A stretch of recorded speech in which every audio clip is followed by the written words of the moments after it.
The Texas Flip, a novel of risk, love, and real estate. Chapter 1. The Curse of the Redhead.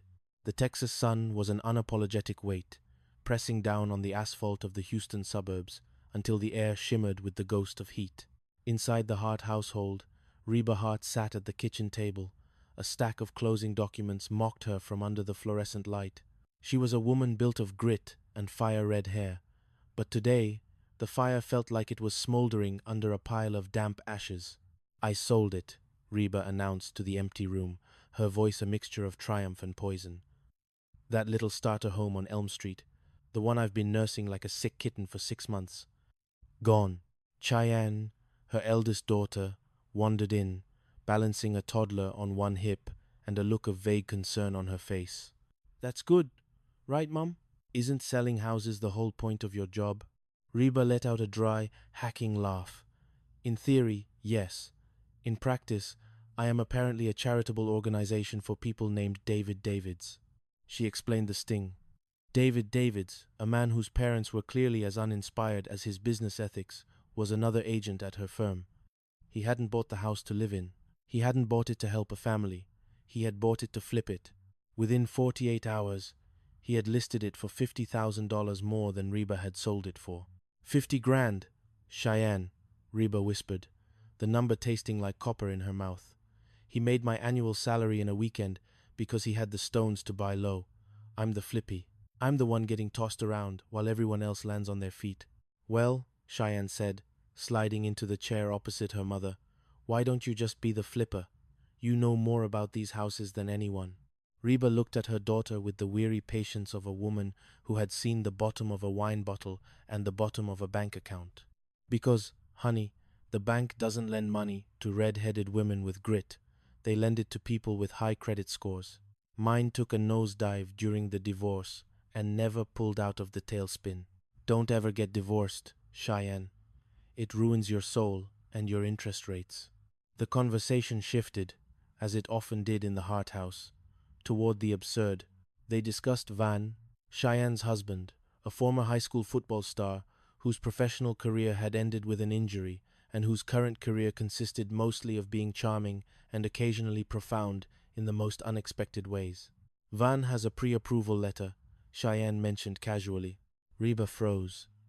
"He what?" "He got it months ago. Every time he and Brock get into a fight and Brock threatens to kick us out of the guest house, Van gets paranoid. He wanted a quick exit strategy." "He's got the credit, Mom. He's got the golden ticket." Reba's mind began to whir. It was a dangerous sound, the sound of a woman who had nothing left to lose and a bottle of whiteout in the junk drawer. Chapter 2. The Froth on the Market.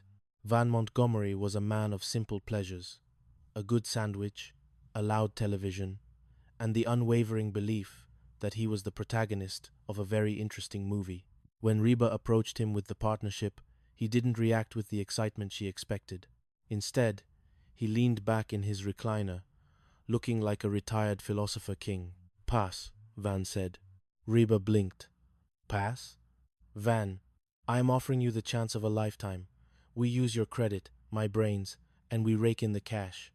We could be the next power duo of Houston real estate." "Mrs. H," Van said, using the nickname that always made Reba feel both respected and incredibly old. "The housing market is falsely inflated. To quote Federal Reserve Chairman Alan Greenspan, the froth is on the market." Reba stared at him. "Do you even know what that means? Did you just eat a dictionary?" "I know that when an old guy in a suit talks about money, I listen," Van replied.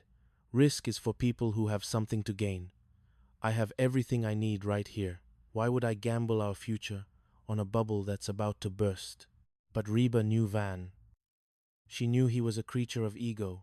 She knew that he prided himself on his stones, that elusive, masculine quality of bravery. "You're just afraid," Reba challenged, her eyes narrowing. "David Davids is making a fortune because he has the nerve. You? You're just talking. You're all talk and no trigger." Van bristled. The air in the room changed. "You think I don't have stones? I put forks in toasters, Mrs. H. I live on the edge." "A fork in a toaster gets you an English muffin and a mild heart arrhythmia," Reba snapped. Buying a house gets you a life. I guarantee you, I will find a house to flip within the week, 7 days. You in or out? Van looked at her, the challenge hanging between them like a physical weight. 1 week or 7 days, whichever comes first. You find the deal, I provide the credit. But if it blows up, it's on your red head. Chapter 3.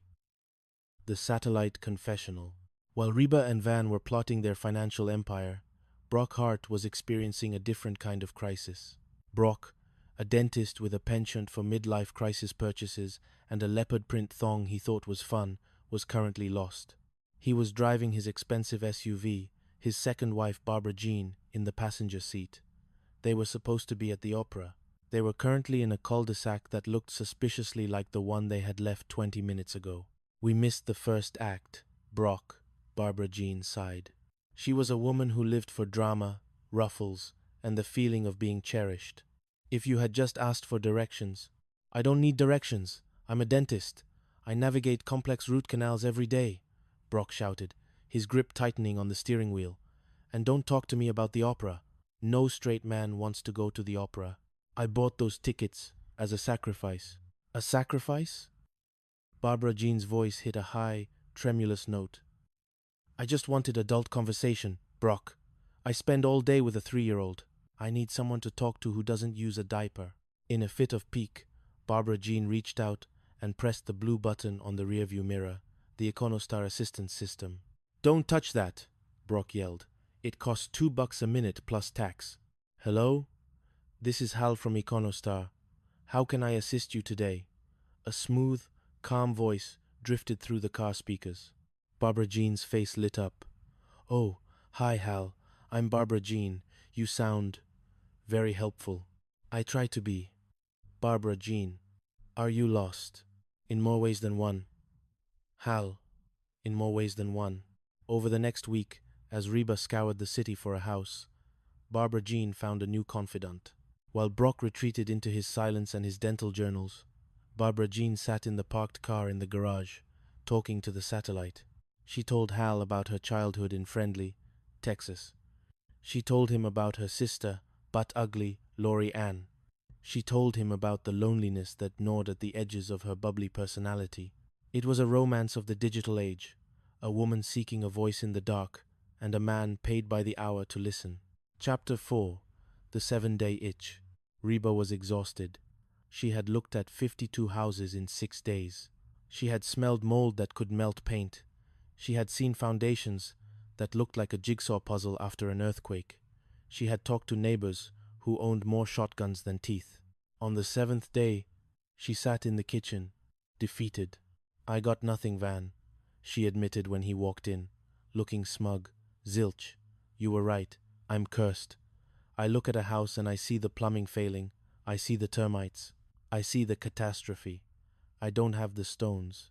Van looked at her, and for a moment, the bravado dropped. He saw his mother-in-law, the woman who had held the family together through his own failures and Cheyenne's struggles, looking truly broken. Well, Mrs. H., Van said softly, it's a good thing I didn't wait for you. Reba looked up. What? I bought a house. Reba's heart stopped. You what? Without an inspection? Without me seeing it? I had to move fast, Van said, his chest puffing out. There were 15 other offers. I took it as is. No risk, no reward, right? That's what the flippers do. Van, as is in real estate means, this house is a portal to hell, Reba screamed. You used our money, our future on a gamble? I believe in us, Van said, though his voice wavered slightly. I believe in your luck. You're like a 4-leaf clover with a temper. Tomorrow, we go see the verdict. Chapter 5. The Revelation in the Driveway.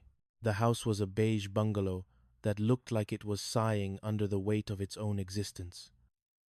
Reba stood on the sidewalk, clutching her briefcase like a shield. I can't do it, Van, she whispered. If we walk in there and the inspector tells us the foundation is cracked, we lose everything. I'm not lucky. Every time something good happens, the other shoe drops. And usually, it's a heavy boot. Van walked over to her. He didn't look like the goofy kid who put forks in toasters anymore. He looked like a man who understood something Reba had forgotten. Mrs. H, you think you're jinxed, Van said. But look at me. When my parents kicking me out, I found a home with you. When I got hurt, you helped me heal. When Cheyenne was struggling with the sauce, you were the one who kept the light on. Things don't get worse when you're around. They get better. You're not the jinx. You're the cure. Reba felt a tear prick her eye. Van, that is the sweetest, most manipulative thing you have ever said.